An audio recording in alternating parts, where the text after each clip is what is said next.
Hello and welcome. My name is Kristina Kirtley, and I'm a senior producer at the WNET Group, the public media company for the New York City area, so PBS. I'm a former high school teacher and also a parent to a fourth and seventh grader currently learning remotely at home. I feel like I have this 360-degree perspective on the state of the current education landscape. I used to be in the classroom, so I feel connected to you as teachers. I currently have two children learning at home, and my focus now is really how to best support teachers and families with the wide range of educational content produced by PBS. And I'm joined today by Leah Potter. Leah?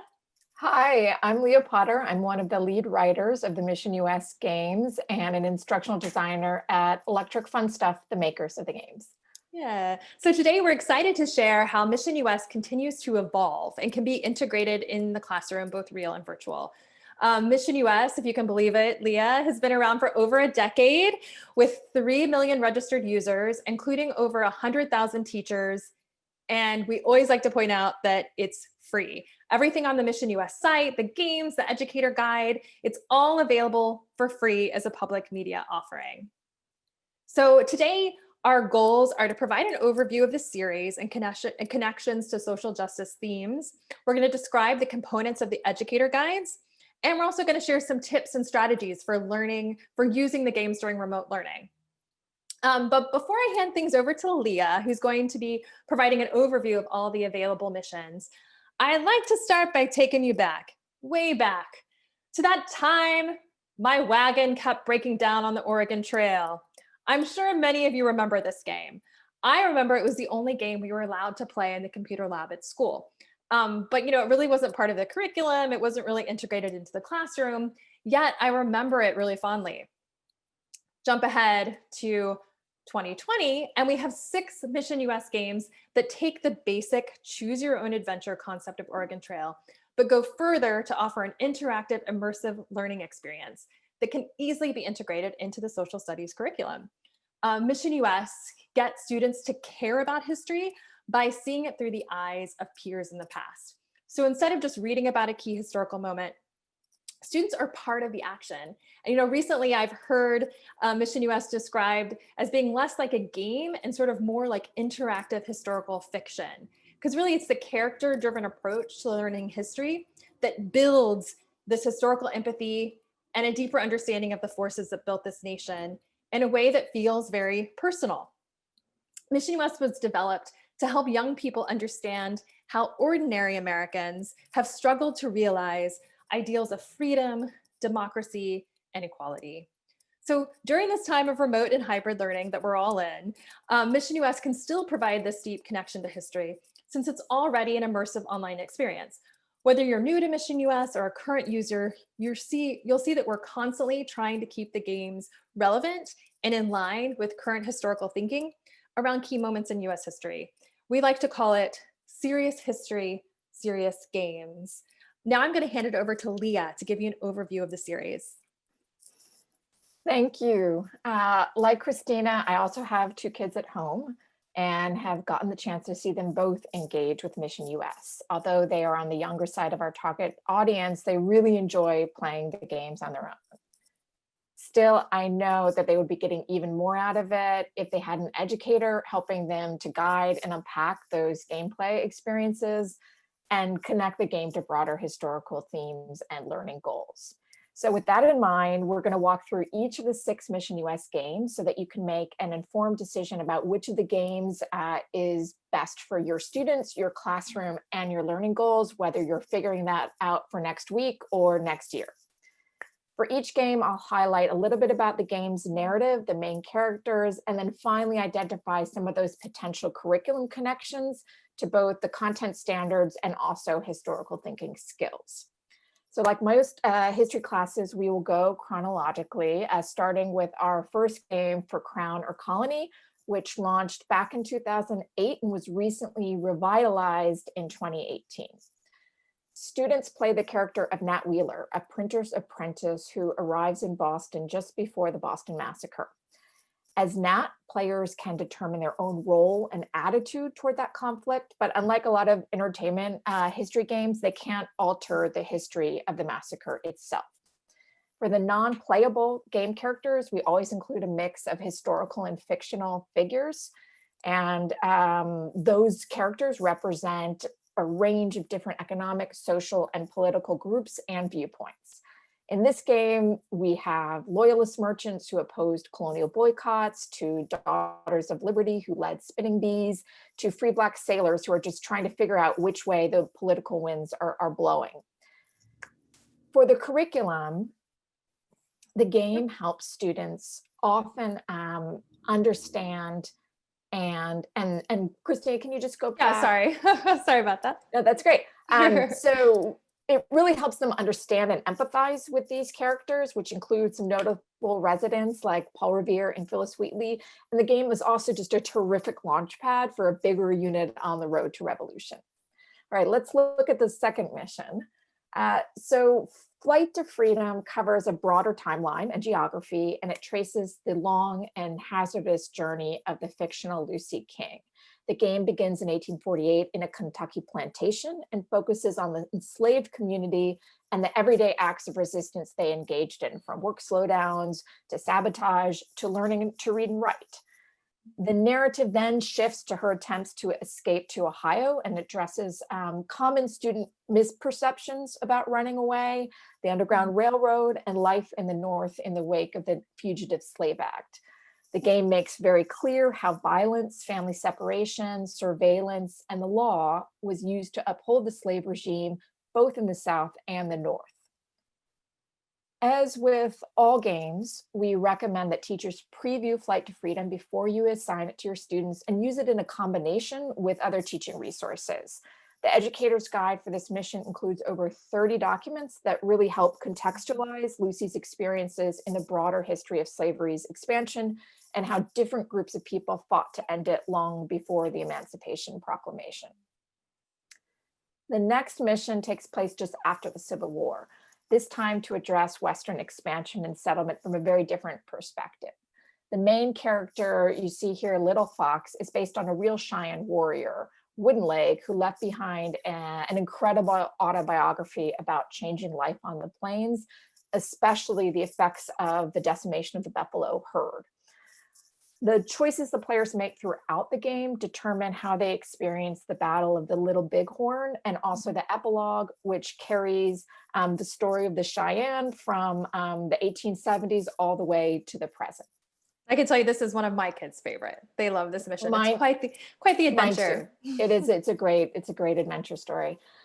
To do the research for this mission, a group of us on the team did travel to Lame Deer, Montana, and we learned exactly how many poles were needed to properly construct a Cheyenne teepee. And throughout the game's development, we worked with both professional and amateur Cheyenne actors to do almost all the voice recording. And with cultural and historical advisors to help shape the narrative and script. The result is a diverse set of characters which represent a much fuller range of Native American viewpoints than you would get in a textbook. Dr. Richard Littlebear, one of our key advisors, said that the Cheyenne Odyssey is the first game to present the Northern Cheyenne perspective on real events our people experienced. All right, next.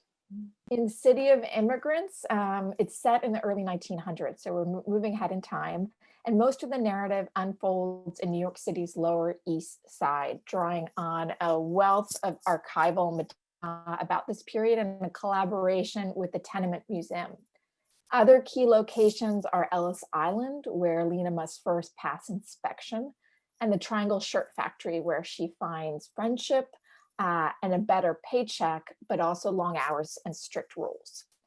In addition to Lena's family and neighbors in the tenement, she interacts with other immigrant groups, settlement house workers, labor organizers, factory owners, and an investigative reporter and possible romantic interest, developing both skills and relationships that inform her participation in the 1909 shirtwaist strike, and then what happens to her afterwards. And you'll see that picture there on the right. That's based on the Tenement Museum. If you've ever had a chance to visit New York City and Orchard Street and seen it, there it is. We highly recommend. One incentive for students to play through the end of this game, as with all the games, is to see what happens to their character. And they're usually surprised when they hear from other students that there are several possible endings. So you married Zev and started a business, you know. You Yes, met your every game has boss. that little bit of romance. And the different endings really do open up a rich classroom conversation. One of the historical thinking skills that is deeply woven into City of Immigrants is understanding turning points. So really looking at how big and small individual and collective choices have really changed the course of American life and remain impactful for today. We piloted City of Immigrants with a high school class of English language learners, and it was really striking to see the comparisons that they drew to their own experience. So everything from really connecting to what that first day here was like, and sort of going through that adjustment of having to kind of balance work and family priorities. But then also like the differences between going through Ellis Island and JFK. So it's a great launch pad for that longer look at immigration. Yeah, up from the dust.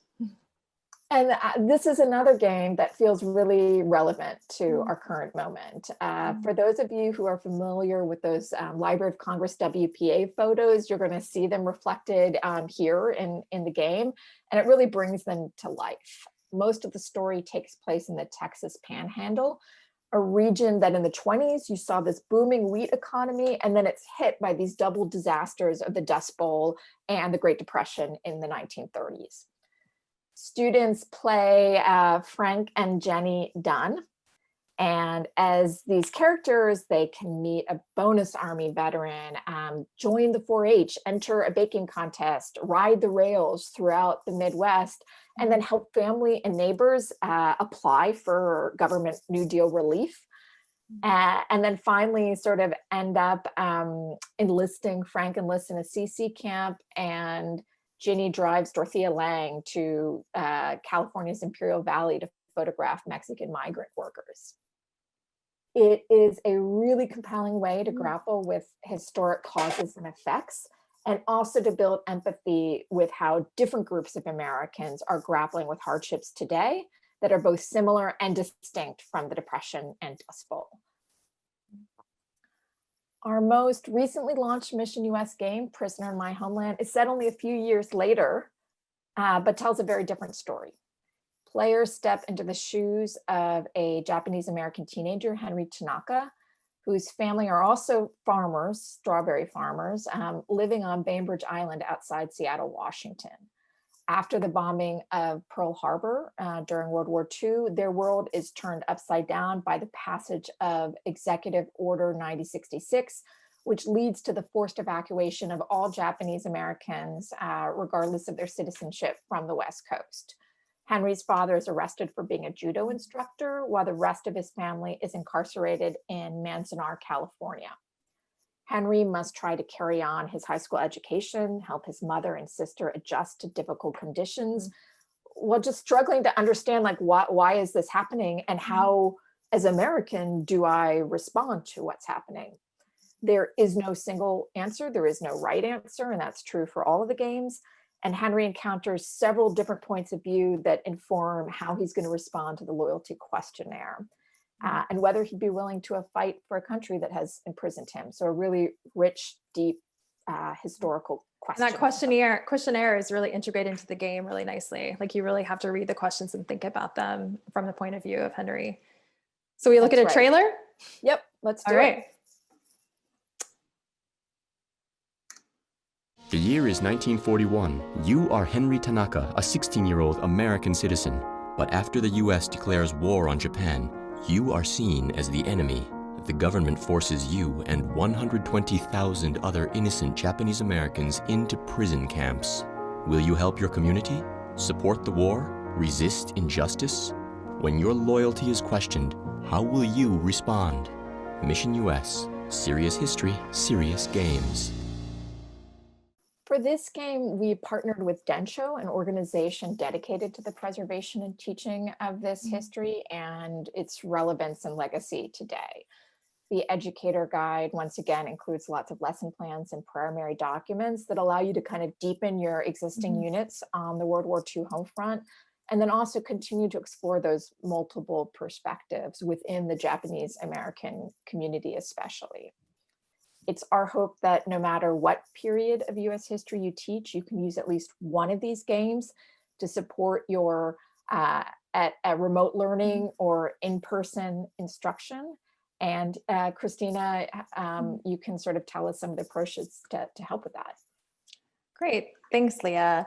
You know, usually when we talk to teachers about using Mission US, the classroom looks like the pictures there on the left, a much more teacher-led experience with classroom discussion and opportunities for more of a shared experience. Now school is more like the picture on the right. You know, we have this treasure trove of education materials to use alongside the game, but we recognize not everything can be carried over into the remote classroom or the hybrid classroom. So, you know, we really have thought a lot about like, how can we create an at-home experience that engages students on the same level? You know, first of all, it's worth noting, we know that Mission US works.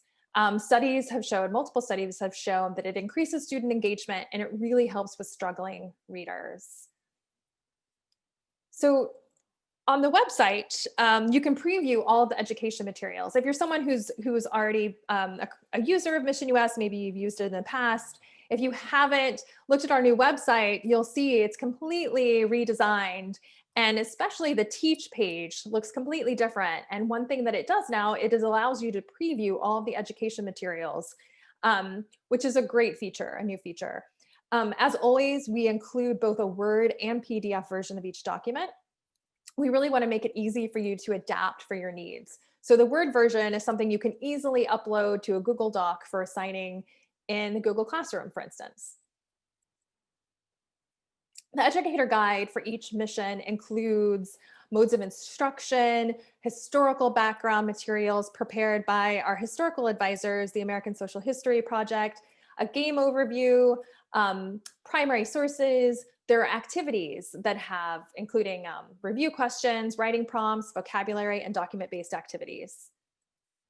Something else worth noting is we have something called a badge tracker that can be used to track gameplay. It's also something that's great for remote and hybrid learning because you can simply upload this chart to a Google Doc and then students can track their gameplay using the chart. So when thinking about planning for the remote and hybrid classroom, we like to think of it kind of like a spectrum of teacher and student engagement. So Mission US is designed, like we said, to be flexible and like this adaptable tool to be used in a variety of settings. And so we look at it as ranging from like high touch educator-led instruction where students are involved in activities and discussion before, during, and after each part of the game, to more student-led models where students play the game independently with an assigned culminating assessment or as an optional enrichment activity. The range of possibilities for engagement and interaction between teachers and students is flexible, like we said, and it's really easy to adapt. So some other tips that we found in these last months of remote and hybrid learning is that there are a lot of ways that you can use it. You can, like I said before, you can use it with Google Classroom. You can upload any of the Word documents into Google Docs. You can assign it as an enrichment activity. Maybe it's something you just want the students to do as homework, so you know that they're still learning even when they're not in the classroom with you. You can also encourage replaying. As Leah pointed out in going over all the missions, every player's experience is different, and you can play again and have a completely different story unfold. Of course, all the history remains the same, but your character's experience will be different. You can also encourage students to play in pairs. They could get on a Zoom call or they could hop on the phone and they could together decide the choices that their character makes. You can also use with younger and older students.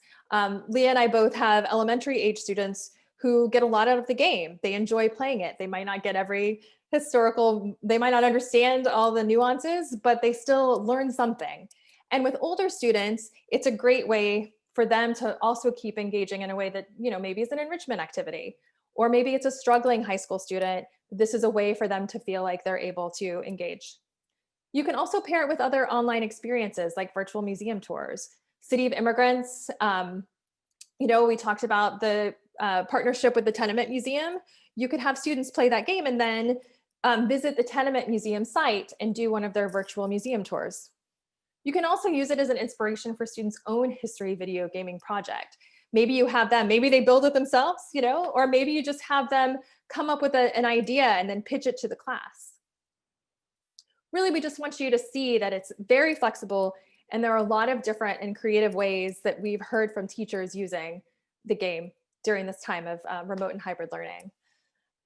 We just want to give a brief shout out to our funders and partners. We couldn't do this without them. And then, you know, we also want to make it clear that the mission depends on you. You can visit our website, you can join our Facebook group, you can follow us on Twitter, and also our email address is included here. And I have to say, we've heard from so many teachers in the last months about their experience using Mission US during remote and hybrid learning. And some of them just want to share the experience with us and how it's going. Some come write to us with questions, and we encourage you to keep in touch with us and let us know how it's going and how you're able to use it with your students.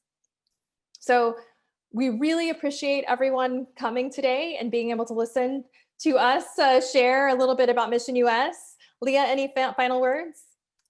Only that we hear some from students as well who you know, are playing these games at home, and it's really meaning a lot to them to have a deep learning experience. Yeah, definitely. Well, thank you, Leah, for joining us.